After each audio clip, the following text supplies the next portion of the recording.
Thank you for putting this together, by the way. I'm happy to. I'm happy to. Like I said, it's being here in Taiwan. There's not much of a fascist presence, really in the traditional fascist sense, at least. And so,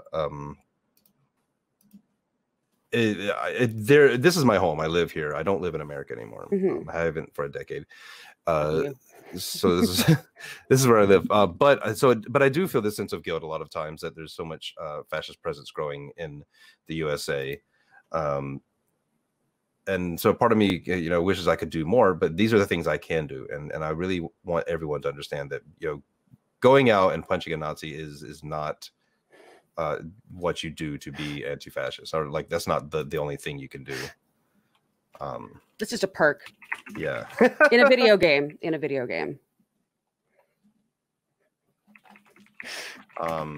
Speaking of someone who might be able to tell you a little more about that, who could be a little bit more equipped. If I could just find someone, if I can just look. Oh, hi. We found a Mark Bray, author of the Anti-Fascist Handbook. A wild Mark Bray appears. How's it going? It's going great. How are you? Fine, but you must be tired after doing this for what, almost 24 hours? Yeah. Well, I just got off of a 2-hour nap, so I got a little bit of sleep. Nice. Good for you. I feel pepped. I'm feeling actually like perfect right now, but I like in 6 hours, I am sure I will crash really hard. Yeah. Well, I mean, 28 hours is a lot, right? It is. But I do it for you, for the people, and most specifically 11 people who are 11 anti-fascist prisoners currently serving time for protecting us. Yes. And that's why we have amazing people like Mark here to come on and talk with us for a little while. Cool. So Mark, what just the first kind of introductory question, what spurred the idea, or what inspired you to write the Anti-Fascist Handbook? What made you decide to do that? Yeah, it was a mix of my long-term political commitments and the kind of happenstance of the moment. I've been an organizer, activist for, well, I guess I'm 37, so since I was a teenager, and that dates me a little bit. And I've done a lot of different kinds of political work, but actually hadn't done anti-fascist work specifically because I didn't live somewhere where that was really, a priority for local organizers when I was young. So I organized against wars and labor organizing and a variety of different stuff. And I'm a historian, and mostly historian of anarchism, radicalism, and so forth. So I went to DC to protest Trump. I was on the J20 march in 2017, but was not arrested. And then, that's fortunate for me. Not as fortunate for other people who were arrested. But when I was there that day, there was a lot more going on, obviously, than just that, right? There are other marches, and there were all these Trump supporters who clearly were not from DC, flooding the town, walking around, just being obnoxious. And then there were all of the counter protesters, or I guess protesters, right? Because Trump people weren't there to protest. The protesters who were there, giving them a hard time. And I yelled probably at a couple of Trump supporters myself. But, mostly I was interested in this sort of social phenomenon of these societal standards of like, what kind of bullshit do we tolerate playing out on the streets as people were engaging with each other. So after I went home from the protest, I wrote an article about what I called everyday anti-fascism, the gist of it being that beyond sort of explicit anti-fascist organizing, there's a role that everyone has to play in pushing back against far-right efforts to make it okay to be explicitly racist again, okay to be explicitly sexist again.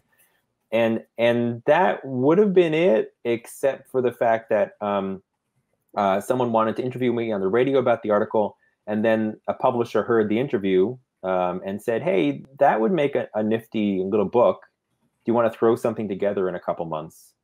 And it probably in some ways wasn't the best idea, because it was right. I wrote the whole thing start to finish initial idea to submitting final manuscript in 3 months. And, wow. and it was not a subject that explicitly I had been researching for years. I mean, I've been researching the radical left in general, but not anti-fascism per se. So I said, sure, I'll do it. And that was it. So if I hadn't been contacted by a publisher who thought that this would be an interesting, timely topic, it wouldn't have happened. So that's why it's a little bit unusual compared to most stories of how someone writes a book. And then the publisher rushed the publication of the book so that it would come out a couple of days after Charlottesville. And that's why I'm here talking to you. Nice.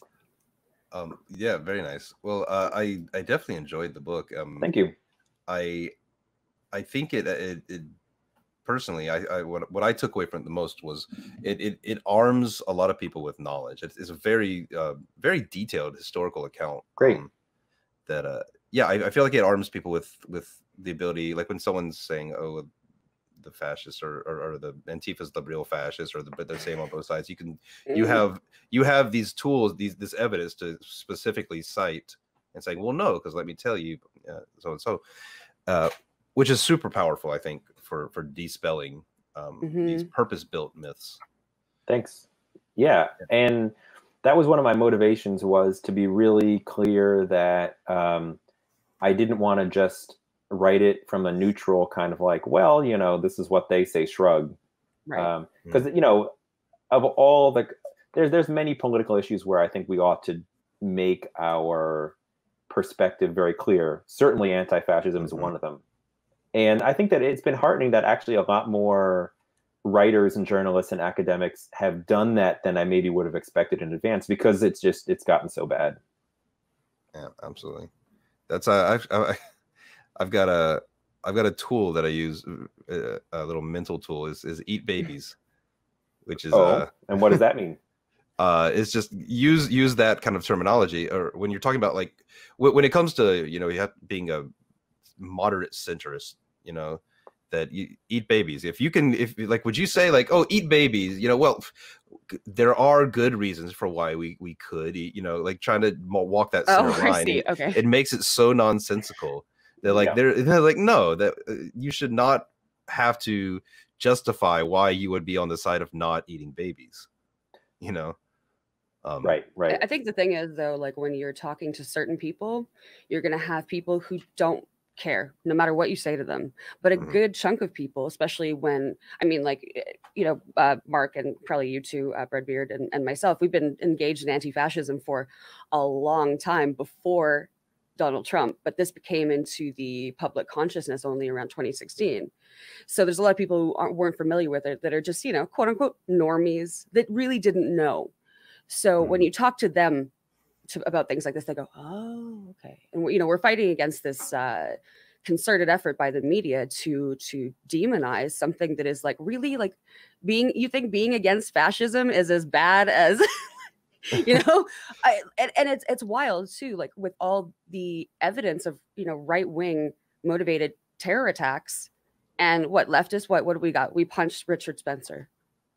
I think that's about it. Oh, we broke some stuff, maybe, possibly. Somebody might have broken some things. So. To be fair, Andy did get his suit very ruined. Oh yeah, that was. I thought he got a concussion from that cement milkshake. Oh yeah, the poor physically guy. Impossible cement milkshake. Yeah, and the other thing is that I've found that this whole neutrality thing is really largely something that comes from the media and academics, and that everyday people, especially those who are under attack from fascists and white supremacists, are much more willing to be like, you know what, we need to fight back. We can't tolerate this stuff. You can't go around our community or our school or our neighborhood spreading that stuff. So there's like this artificial centrist unanimity around those ideas that I think is partially fabricated. Oh, for sure. Absolutely. Actually, I have a question for you, if you don't mind, Breadbeard. Sorry, please. I'm stealing your interview. What is it like for you being in academia and being openly anti-fascist? Yeah, it's been a trip. Yeah, I can imagine. Well, I mean, right after this became a big issue with Charlottesville back in 2017, I was teaching at Dartmouth in New Hampshire, and the president of the college denounced what he called my advocacy of violence. Yeah. And that's a little case study. I mean, I'm sure you folks are familiar with how this works, but maybe some viewers are learning how far-right media works, because there's something called campus reform, which is sort of like a Breitbart for kids kind of thing. And one of the journalists from Campus Reform was a former Dartmouth student and a former writer for the Dartmouth Review, which has a long history on campus as being one of the foremost far-right campus periodicals in American history. So like, you heard recently the writer for Tucker Carlson got outed, right? Oh, yes. So that guy, I forgot his name. Do you remember his name? He's gone, right? No. He's canceled. He had been, for example, had been at the Dartmouth Review. Just to give you that. Oh. So someone who used to be from the Dartmouth Review, working for Campus Reform, contacted the president and said, Mark Bray said X, Y, and Z comment. He felt the pressure. He denounced me. But in response to that, more than 120 campus faculty signed a petition of support. So that was good. I didn't get fired. It said something like, condemning or like they don't support any kind of advocacy of violence. And it's like, did he even read it? Like, I don't think so. Probably not. Yeah, I mean, also they have a campus police force. So I mean, but cool and normal, that normal course, behavior. Yep. That doesn't count, right? So that was really great. I didn't get fired, and there was a good amount of support. I think it might have been a little different if Trump hadn't been the president, if the alt-right hadn't been a thing, then it would have maybe seemed a little more outlandish to some liberals and centrists. Yeah. But I think that it sounded fairly reasonable in the context where there was a big concern about this. And then that was so successful that the president of Dartmouth had to backtrack and sort of issue a pseudo apology, saying, of course, he didn't want to infringe upon my academic freedom, yada, yada, yada. So that was great. And then subsequently, I mean, it's hard to know ever if you don't get jobs because you write about this, especially since there are so few academic jobs now and so few people getting them that it's not as if I'd be, exactly at first online to get jobs otherwise. But, maybe it's hurt. In other cases, maybe it's helped. Maybe some committee at some schools like, oh, that person be good to have. So you don't know. But the other thing is that, there is the Campus Anti-Fascist Network. There are plenty of people and plenty of schools that are talking about this stuff, doing research on this stuff. And the number of scholars researching anti-fascism is, shooting off the charts. So, which is wild to me. Yeah. I'm definitely not open about it. Sorry, what did you say? You go ahead, Lottie. I'm certainly not. I'm on a break from academia for the time being. But while I did a lot of organizing in and around the campus, in my field, I just don't talk about it. Although I've started to follow some of my colleagues, if you will, on Twitter. And I'm pretty sure that in the future, going forward, if I don't, I'm thinking that if I don't get jobs, might be because of that. Not just the anti-fascism, but also the shit posting. There's definitely a lot of that. But I always wonder what it would be like, what kind of response you would get from, especially from other people in like other, faculty members, mostly, right? Because they have to toe a certain line of, I think, neutrality. Yeah, they have to cover their own asses as well. I mean, some do and some don't, right? If you're tenured, you kind of don't. That's true. Yeah. But that's the thing is that a lot of tenured professors, even though they don't have to be politically neutral, have become so ingrained in that's the easy way out. But I was an adjunct at Dartmouth. Now I'm an adjunct at Rutgers. So I was sort of marginal even before all this happened. So I think most people had no idea who I was, and they're like, "Wait, this person's at Dartmouth? Like, who the hell is this?" And then, so I don't think that the president of Dartmouth was sad when I left. What do you teach, by the way? European history. Hey, that's my field. Well, okay, I'm actually paleoanthropology and early medieval to early modern European history. So, neat. I didn't know that part. I may have some questions for you about things another time. Ooh, yeah, we'll talk. Anytime. Yeah, I have my calipers. We can talk about tapeworms. The whole. We got it.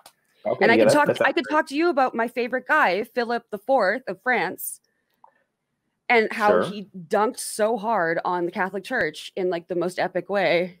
Okay, well, we'll talk sometime. Yeah. I try not to go off about this on my stream, because anyone who's watching right now, you know that if I start talking about Philip the Fair, it'll be like a long ass tangent, and I'll be laughing alone. I'll be like having a grand old time telling the story, and everyone's just like, this is not that interesting. Well, I won't tempt you. Yes, thank you. Not today, another time.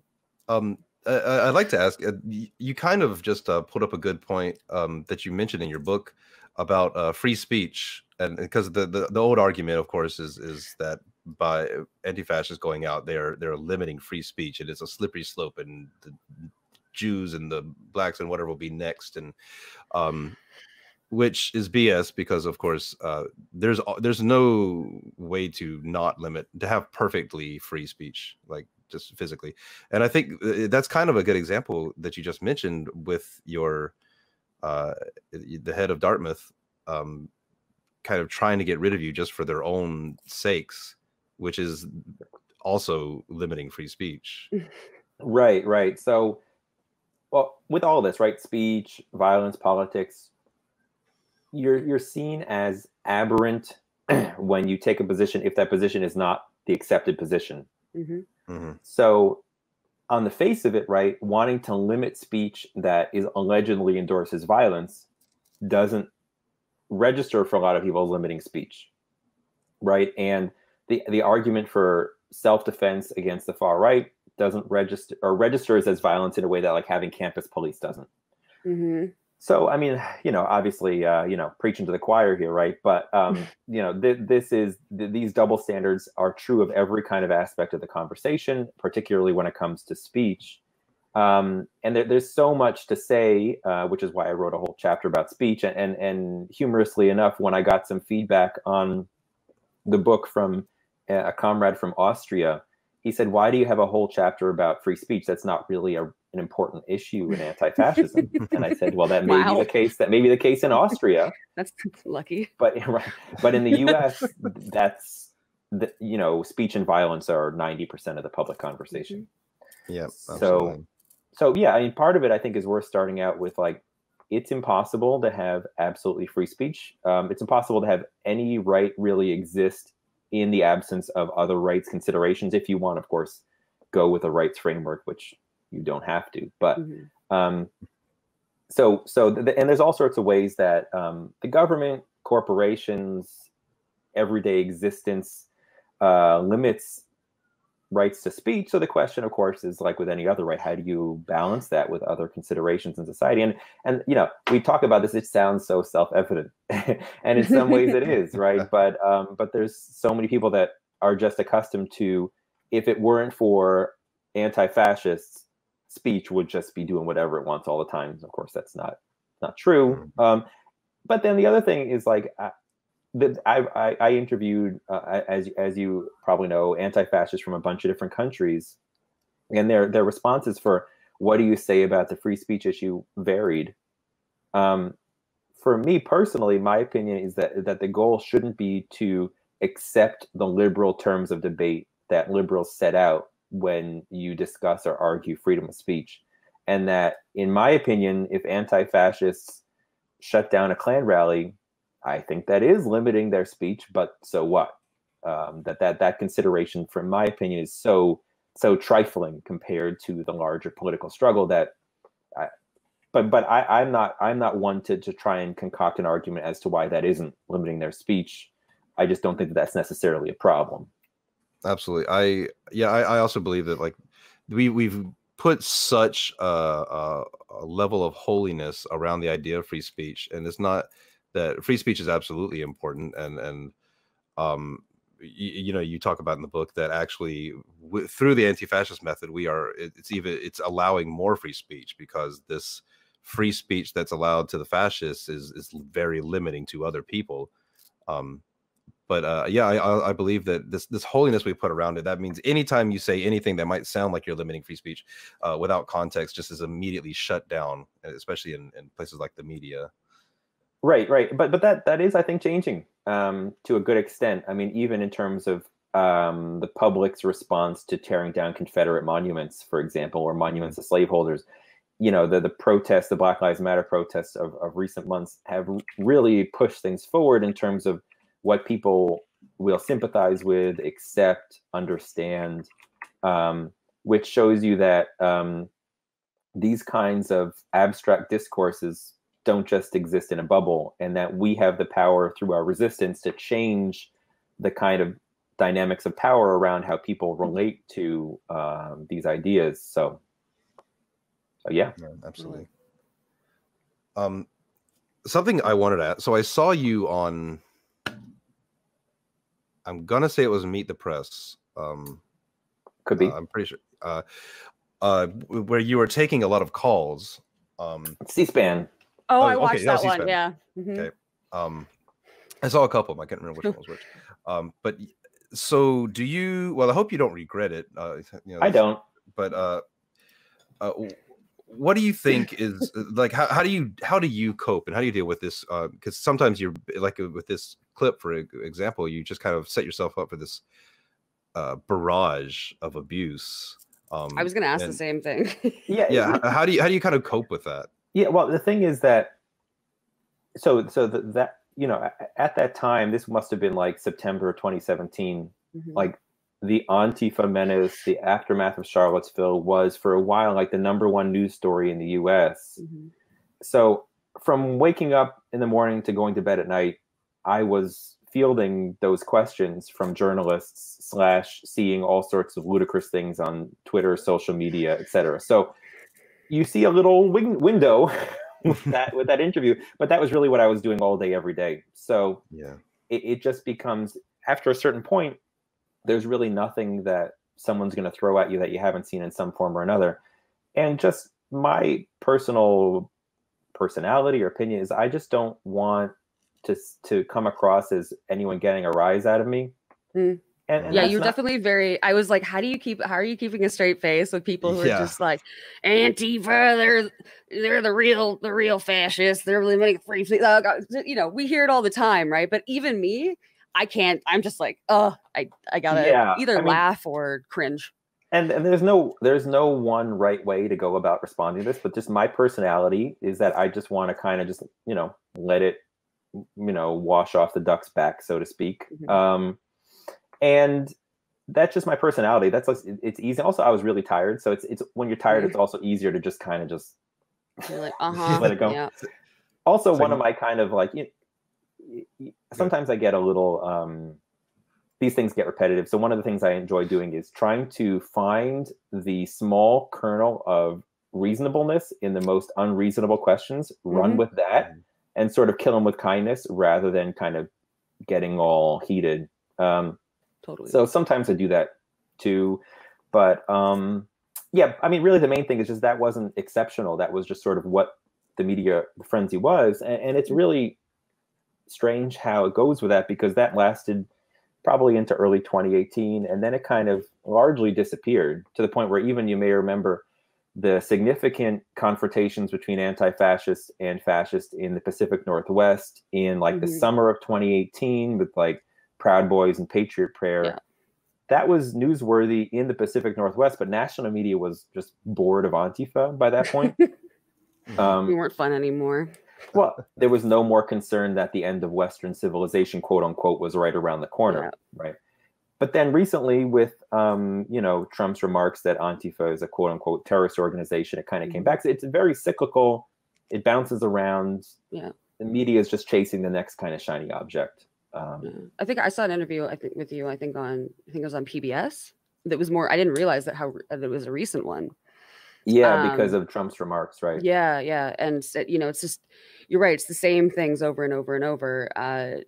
You know, I used to do a lot of, you know, on the ground kind of work, and same thing, trying to talk to people. At a certain point, it gets really difficult because you're just hearing the same sort of comments. And a lot of those people, like I said earlier, like they don't want to hear it, right? They don't want to hear, they want to get a rise out of you, but you know, you're damned if you do, damned if you don't. And it's really tough. And I think the only thing that we can do at this point, and this is kind of what I realize, is that, you know, the most important work that I've done and the most fulfilling work that I've done and the most productive work that I've done is education for people who are maybe already almost there or are interested enough to get in, join the conversation and to listen. Right. So I've, that's what I'm doing online, which has been so much better for my mental health. First of all, having honestly, having white nationalists scream in my face. That was something that I was good at when in my early 20s. Not so much anymore. Not so much anymore. So yeah, I think that what you're doing is great. Writing is and education, I think, are key. Yeah, and I think specifically with like books, things more published media, it adds. It sounds horrible to have. It is horrible to have to say it this way, but it adds legitimacy to the cause, which is unfortunate because it is a very legitimate cause. But I was very cognizant of the absurdity of that throughout this because, I'm a longtime organizer, anarchist. I've been involved in a bunch of different forms of resistance, but I had ARA too. Your old ARA. No, actually, I'm not. You're not? Oh, I thought you were. Okay, I thought you were part of it. Okay. No, that's where I'm going. Is I just said dated myself. At the outset, I grew up in an area where that just wasn't, to my knowledge, so much of a thing, right? So I've been involved in all sorts of movements, forms of resistance, except anti-fascist work. That's right. Right. So I understand the politics, and my ability to get interviews for the book had to do with just, talking to friends or friends of friends and working out that way. But the absurdity I was referencing was, in 2017, having journalists ask me about this. And basically, I was just saying, in many instances, what my interview subject said to me. But I was just sort of this useful medium for putting these two voices together for comrades that didn't want to be identified or who didn't feel comfortable sharing what they wanted to share.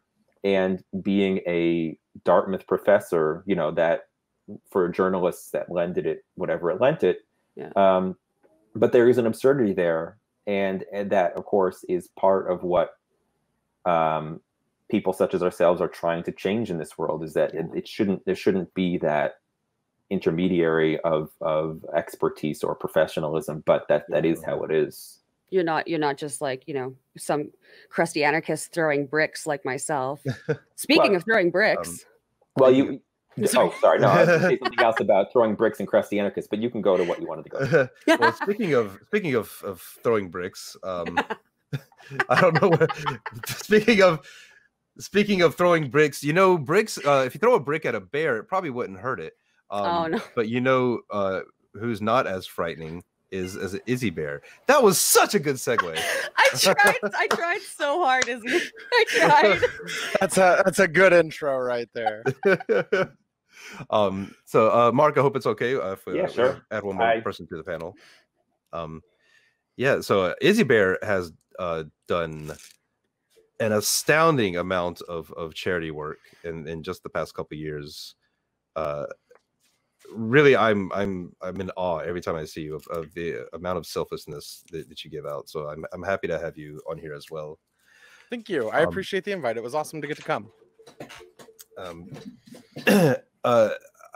So Mark, I was doing a live reading earlier today, if you're in Americas, of an Antifa activist who was suffered trauma doing work on the field, and decided to write a zine called Tough Mind, Soft Heart. That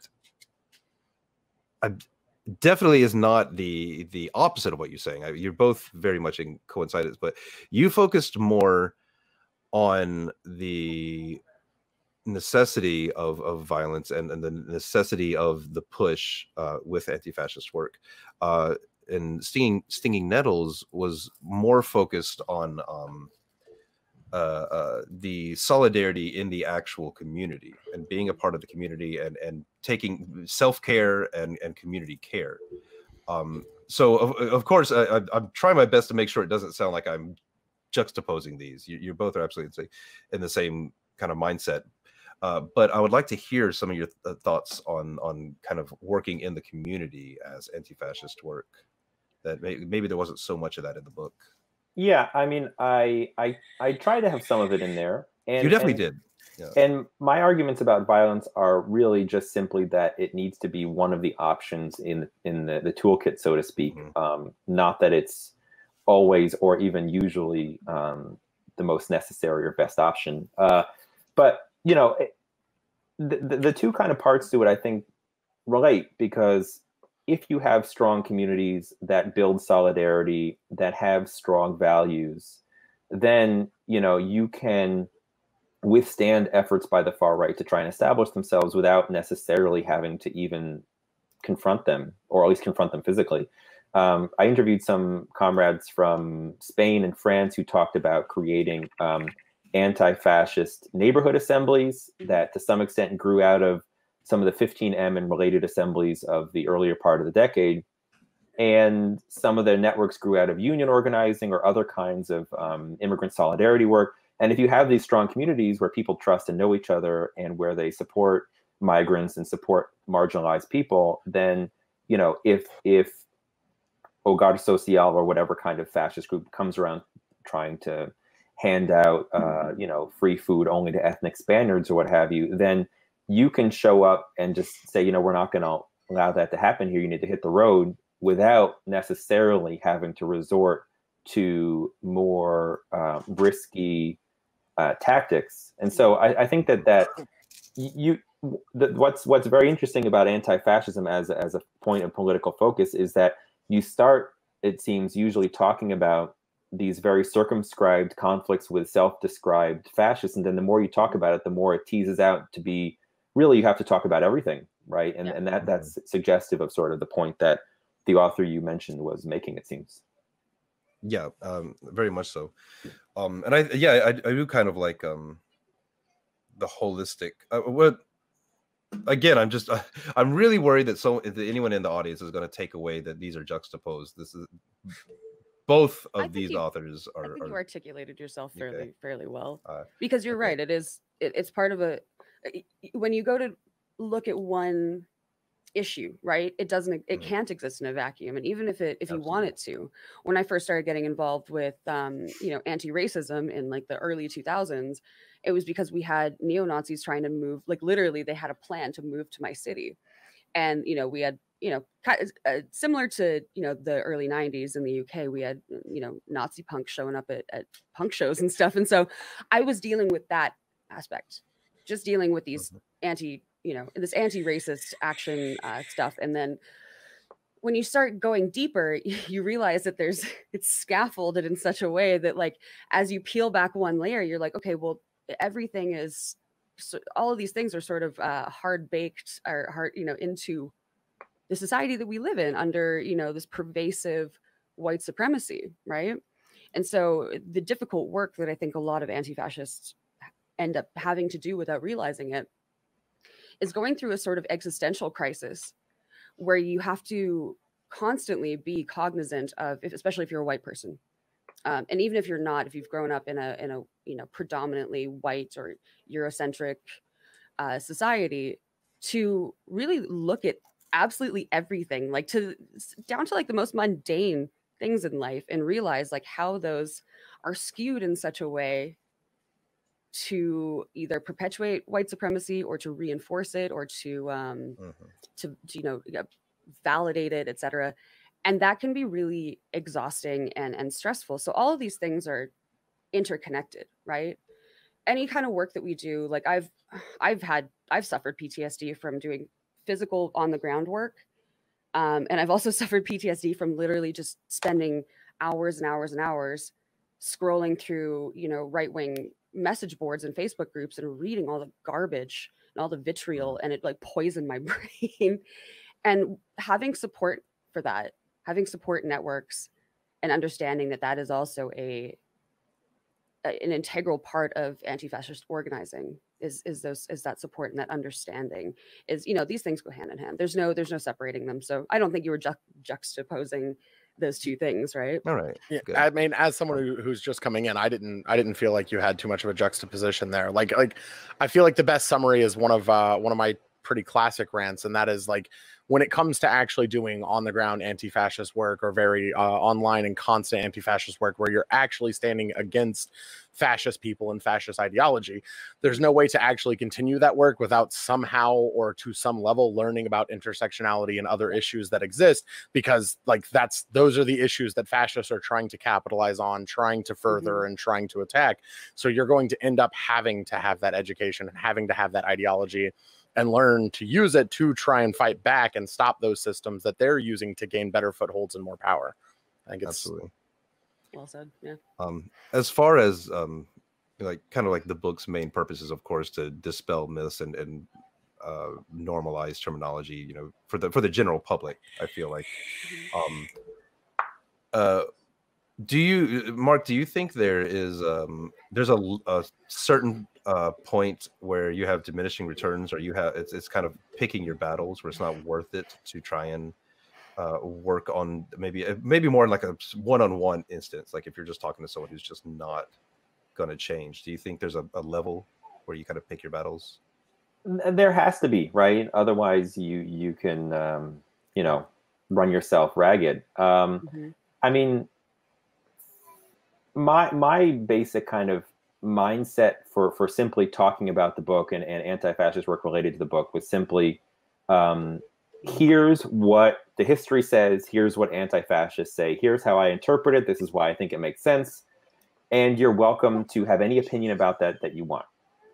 You know, that's just sort of how I got my mind around it, because otherwise, you know, it can be unhealthy psychologically if you invest too much in the outcome of any one specific interaction. If you put it out there, you do your work, it will have the effect that it has or won't. You know, so that's really just sort of how I went about it. And you know, I would have people at the end of book talks who would come up to me and say all sorts of things, and you can usually gauge where someone's coming from after a little while. The only person that came up to me after a talk and actually said, well, what's so bad about fascism? That happened in Valencia. But of course, the history of fascism in Spain is its own particular experience. But yeah, very sincerely, I believe, said, well, but what's wrong with fascism? And I just said, all right, I'm not going there. That's a spicy one. That is yeah. But other than that, you know, you can see if someone's trying to troll. Oh, another strange thing happened. I did talks at the University of California at Berkeley, where it turns out afterwards that some far right trolls purchased my book in order to throw it in the toilet. That is the best troll. You're like, thank you. Yeah, thanks for the money. Anyone is welcome to purchase my book and throw it in the toilet. Yeah. It's like Eazy-E said at the first protest for NWA, where they were burning hundreds of the records right there on the street as the tour bus pulled up. Everybody starts getting mad, and Eazy-E just goes, honestly, they can do whatever they want. They paid for the motherfuckers. Oh my God. Hey, so I have a question, actually, somewhat related. I have a question about optics. So I often get asked or have people commenting on, you know, the things that you say are not good optics. They don't appeal to liberals. You know, you need to meet somewhere in the middle. If I don't outwardly condemn violence, or if I don't, you know, soften my language, that it's bad optics, and that's going to, you know, be a detriment to the cause. What do you have to say about the idea of that sort of positive optics? Sure. Well, I'm of two minds about it. You know, part of it is I try with all of this to try to really assess the different perspectives that militant anti-fascists over the past few decades have had about it. And I think it's impossible to sort of forget the politics of the German autonomous movement, which developed as a rejection of the kind of mass communist or mass socialist political party, as a rejection of reducing one's politics to the lowest common denominator, and instead, you know, was a very kind of prefigurative, intentional movement focused on squatting and other kinds of activities. And so the Antifa groups that came out of that movement, for the most part, rejected playing the game at all, wouldn't talk to the media, and rejected the sort of framework of optics to begin with. So you don't have to agree with that per se, but that's part of the history. It's part of the tradition, and it's part of the consideration. So I think that's part of it. And I explain that to journalists sometimes when they say, but, you know, your average household in mid-America is not going to like this. And you know, it's not a politics in all of its forms that originated for that kind of goal. And so that's worth understanding. You know, the other part of it for me, I think was explained well. I spoke to an anti-fascist from Madrid who said, to paraphrase, I don't care if people hate me when I put on my black mask to go fight Nazis, as long as we win. Because when I take my mask off, I'm a union organizer, I build with my community, I'm very popular. And so for him, his argument was, not all of his politics were to be put in the same box, that you can succeed in the kind of surgical operation of shutting down far-right organizing without necessarily gaining mass popularity, as long as you sort of pursue building another world through another vehicle. Right. So that's another perspective on that. I do think there is something, though, to be said, not necessarily for making the society love Antifa, but for promoting the ideas of no platform for fascism, promoting the legitimacy of self-defense against far-right and white supremacist violence. That you can promote those ideas without necessarily convincing people's minds about Antifa. That language is not necessarily the vehicle for mass societal opposition to white supremacy. And I tell people, if you don't like the way Antifa looks or acts, come up with your own way to shut down the far right. There's many different traditions to draw from, different organizing styles. Banana Guard in Portland was glorious. Sure. I mean, but just to wrap up, you know, also what I try to do is I also do try to be like, hey, you know, this stuff actually does make sense. It is a reasonable response to the different circumstances that it's developed from. And anti-fascists, Antifa, militant anti-fascists are really helpful in preventing society from getting more violent and hateful. So I kind of see myself as sort of trying to somehow not necessarily reconcile, but balance both of those considerations, which I think are both legitimate. I don't know. What do you all think? I tend to agree that well, my kind of my tactic, what I usually go for is normalization of words, and this in general. I prefer to use it fairly boldly, just because I want it to become mainstream and just normal use, you know, to normalize the terminology. However, I will say, so I'm a elementary school teacher, and so I have to find ways to talk about this stuff with my children. I feel I have kind of an obligation. I have very young minds that I can kind of definitely not like indoctrinate. As a matter of fact, I'm going to be making a whole guide on how to do this like ethically, but to kind of debunk and to detoxify this kind of information they're getting from other sources. Like I try to be the teacher that I wish I had when I was younger. Yeah, that's great. But a lot of that involves like, I'm not going to throw in some huge words. I'm not going to just say like cops are bad or something to the kids, because that's too much to handle. So I definitely do understand this by situation. There are times where you don't hide what your beliefs are and what your terminology is, but it's not a requisite that you must use it at all times. Right.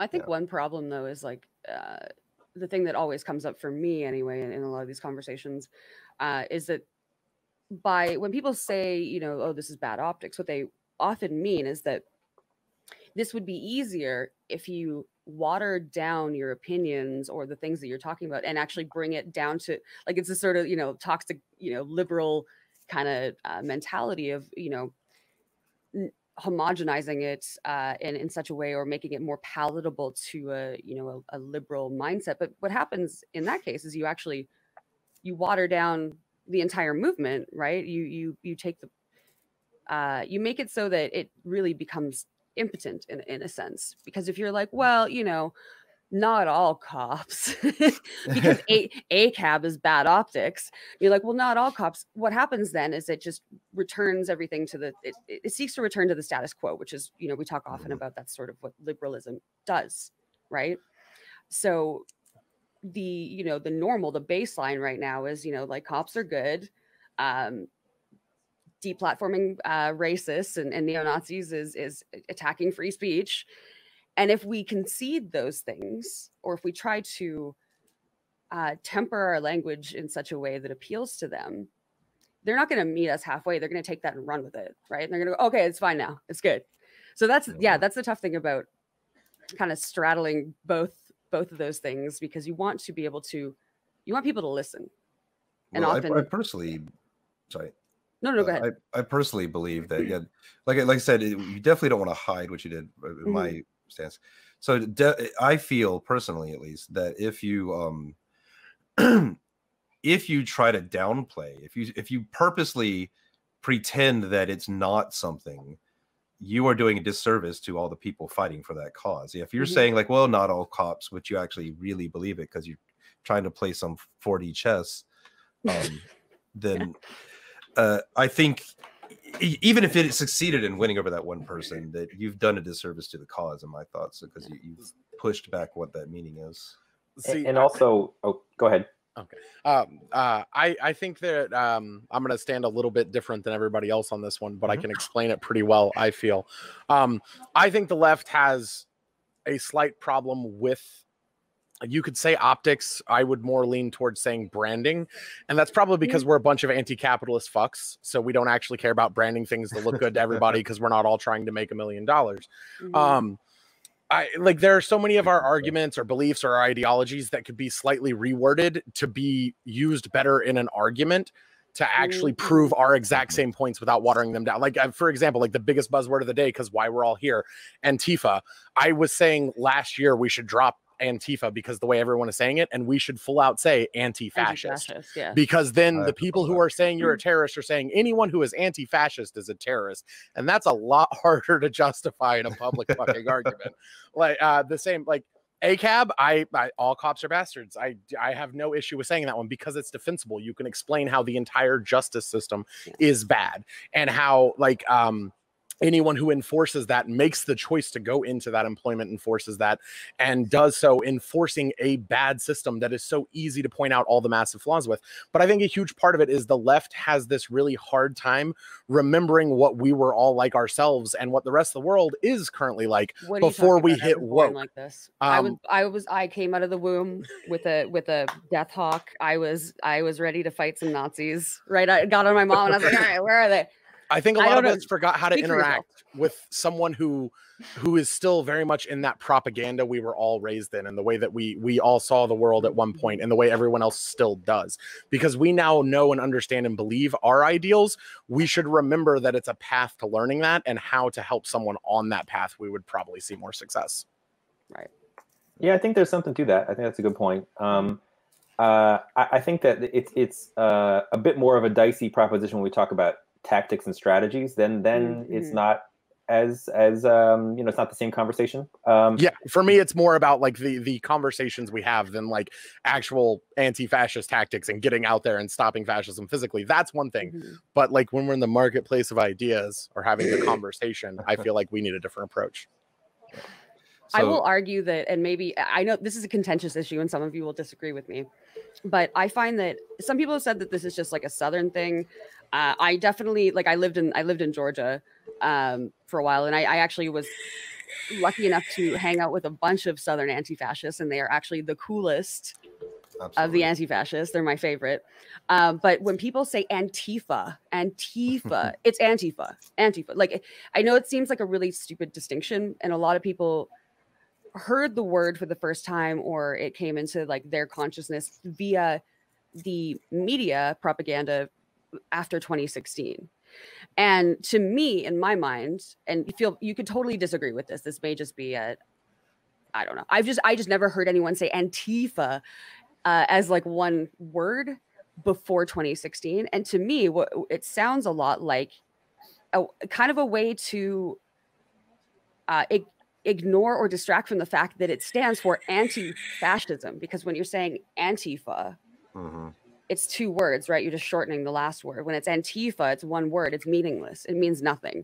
Now, this is like totally like an abstract sort of concept, but to me, I think it does make a difference, because the only people that I ever And I mean, sorry, there are some leftists that do say it that way now, just because it, again, kind of came into the public consciousness, pronounced that way through coming out of the mouths of right wingers.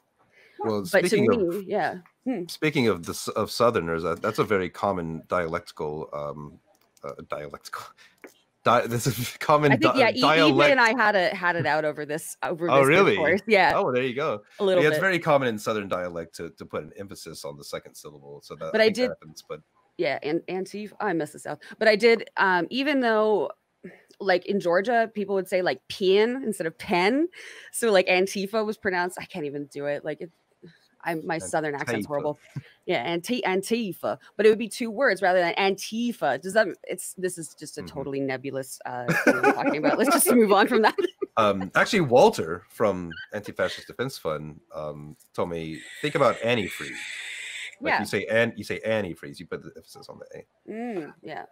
The one last little tidbit I'd throw in is that there is a tendency historically for any kind of word that we use as radicals, if we're successful enough with it, will be demonized. I mean, the communist should be the most beloved word. Yeah, absolutely. You know, so there's that too. Yeah, it's true. Oh, yeah, I'm sorry I keep lobbing questions at you, but I have to get this one off my chest. How do you deal with when people are like, because I know this happens constantly, when they're just like, you want communism, that's the first thing they say, and it's like, well, that's where it's much easier to be an anarchist fielding these questions. Yeah.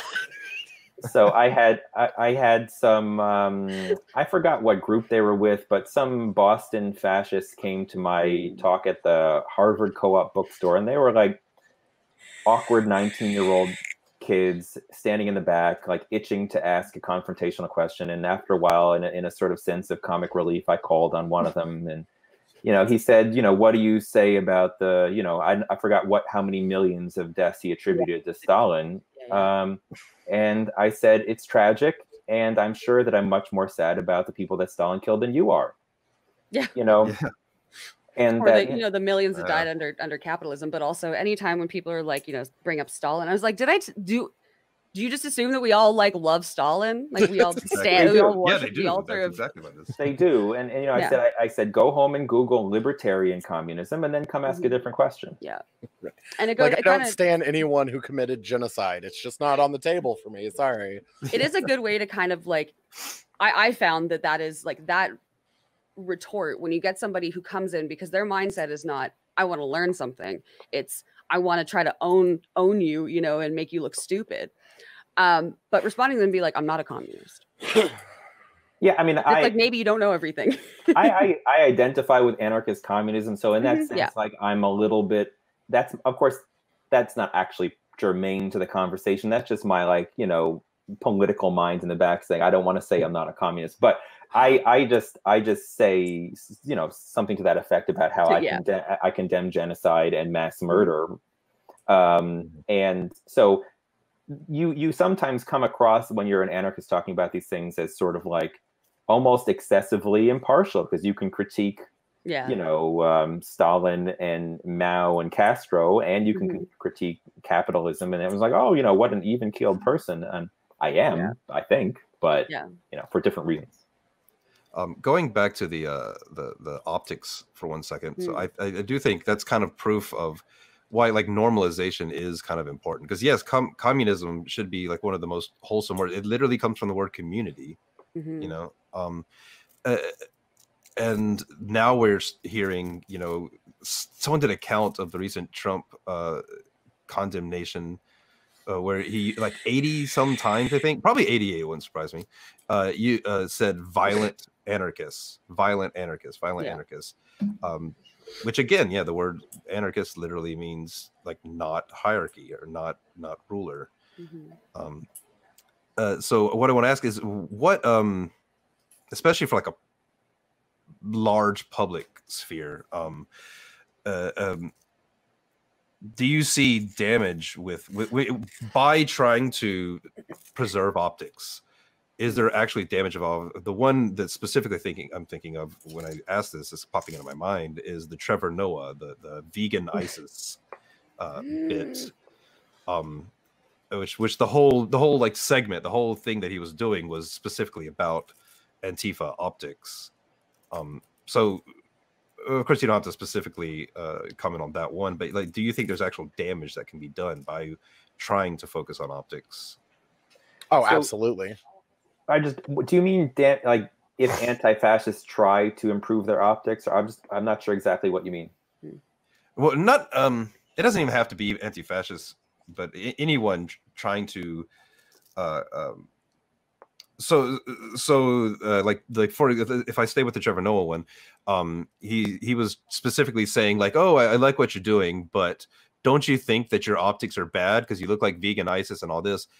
Like that specific clip, I think was not, I won't say detrimental, but it was very damaging to the cause instead of actually assisting. Which of course Trevor Noah is. Well, it's making a false equivalency. It's doing a little horseshoe theory, basically. Yeah. You know, and saying that like, oh, since you're wearing masks which is, you know, there's a whole reason for that. That's actually he could have unpacked, but instead of doing that, he's just like, oh, ISIS wear masks. These people wear masks. They must be the same. Like, yeah. And okay, so it might be not a great example to use him because he's the liberal, you know. But I guess my point is, so when we worry about like, oh, maybe we shouldn't wear masks, and there were a couple of people you quoted in your book, I remember, who said like, oh no, we much prefer to be like the everyday man, or everyday person, I should say. Do you think by a lot, is there a point where like if we condemn these things because we think they're bad optics, that it's actually going to do damage?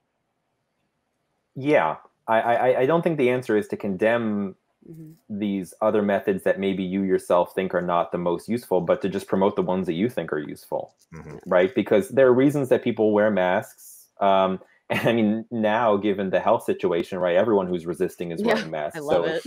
Yeah, I mean, it'll be interesting to see what public perceptions of wearing a mask at a protest look like after this. I'm sure that it'll have some effect, right, even after hopefully there's a vaccine or whatever.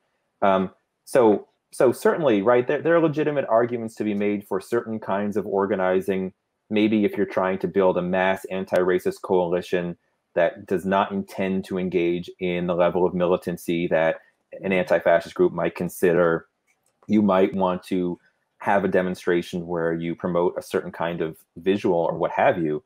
But, you know, the answer is not then to condemn someone who does it differently, because then, of course, you play into the good protest or bad protest, or you enable criminalization, et cetera, right? I had that with a former comrade, someone who was definitely not a comrade. And, you know, it sucks because some people are, you know, some marginalized people are at high risk. Like if you go out without a mask and there's a group of a bunch of people and you happen to be like, you know, trans or a person of color or whatever, like a woman, most likely they're going to target that person first. And like we've seen this time and time again, they're going to go after the person that stands out to them as, you know, being either weaker or having other qualities that they can attack. And, you know, that basically when we're vulnerable, it's really shitty as a comrade to say like, oh, you know, y'all look like ninjas running around in these masks. Like you need to stop doing that. Because the people who I've heard say that are, you know, like cishet white dudes. And I'm like, that's cool for you. You know, you can do that. I mean, that's why I'm being open about it on this platform. I'm a little less stoked on the idea in public just because we've been followed and stuff before, and that would suck. I don't want people to harass me in my home. But yeah, like for some people it's super, super important. And I do also think it's important to be like, hey, I'm just the, you know, everyday human being who's also an anti-fascist, you know, that's also good. So, you know, diversity of tactics, right? Speaking of which, while we've got an audience and while we've got these amazing people on, the whole reason we are here is for 11 anti-fascist prisoners, which we have already raised $2,186. Wow. We've gotten two donations since we came on. All of us came on. Stroza Preti with $13.12. Nice. Hey. And Vodka Owl with $100. Hey. Awesome. Yeah. Wow, thank you. Speaking of A, so every time we get, and tell you what, if anyone in the chat can match that right now, 13, 12, 420, 69, 161, any of those. Mark, can we get you to do with all of us a big old Fonzarelli A with us together? Okay. If tell you what, if we can get one more in, we'll do a double A. How about that? If we can get one more person to donate any of those numbers, like in the next minute, Bango. like Lottie Blix already did. Okay, if we I can was get like, another one, before you even said that, I was on top of it. Another one? Do I not count? You do, but I want to get more people in. I started putting that in before you said it, so that didn't count. Okay, by the way, so the Fawns thing, you should explain the backstory of that from yesterday, because that's the best story ever. Yesterday we had Walter on, which I think you know Walter. Yeah, I do. Yeah, Anti-Fascist Defense Fund. And he was telling us that there's someone was talking to sorry. So Henry Winkler, if people don't know, is the actor who plays Arthur Fonzarelli, also known as the Fonz from Happy Days. Was kind of bashing on Trump, and somebody asked him if he was are you a part of Antifa? And he said, well, they haven't sent me my card yet. So Antifa International went. I wish I had clipped the image so I could show people this. I know. Yeah, we got to get Walter to send that because it's so good. He actually, someone in Antifa International actually had a membership card made up for him, like official Antifa member, signed by George Soros. Yeah, signed by George Soros for Henry Winkler, and the membership Antifa number Super is Soldier. 161 AAAAYE. So 161 A. So fucking. That is so, like the best thing. Hey, look at that. We got some 1312s. Yes, we did. So, wow, we got a lot. Someone named Lottie Blix. Only going to say that name correctly from now on. Thank you. Donated $13.12. Leftist Tech Support donated $13.12. Mind the Gap $13.12, and a Ginger One with 420. Izzybear, are you in on this? Please. Please? Yeah. I can A for these donos. I'm here for it. Okay. I was worried you were going to say dab, and I was going to tell you that's a high bar to meet for me. Oh yeah. No. We need like a lot more. My last dab cost my chat $10,000, and I'm not exaggerating. That's why I have the dab emo just in solidarity, so you never had to do it again. That's why I made it. Okay, so all four of us have to give. What is it now? It's 1, 2, 3, 4, 5 A's. Oh my God. Can we just do like one long 5-worthy A, or does it have to be 5 separate A's? Well, you guys tell me. You folks tell me. Do you want 5-second A, or do you want 5 separate A's? Do a long one. Long one? A. One long A? Are you going to count one long as A? We're a bunch of A-holes. 1, 2, 3. A! Okay. I was counting in my head. That wasn't 5 seconds. I did the account on my A. There you go. You got extra 5 A's from Mark. There you go. Hey, comrades, it's been a pleasure, but I do have to roll out. Okay, thank you so much for talking with us, Mark. Yes. Everybody, if you haven't heard of this little book called the Anti-Fascist Handbook, it was written by this amazing person right here, Mark Bray. Please go check it out. You can. I put a link. If you're watching on Google, I'll put a link in the description. If you're on Twitch, I'll put the link in the chat. Thank you so much. Thank you. Oh, and nice to meet you, Mark. I followed you on Twitter, so if you want to hit me up about bones and history, yes, yeah, history, bones and history. Everyone watching, support the fundraiser. Good night. Thank you. Thank you. Take care.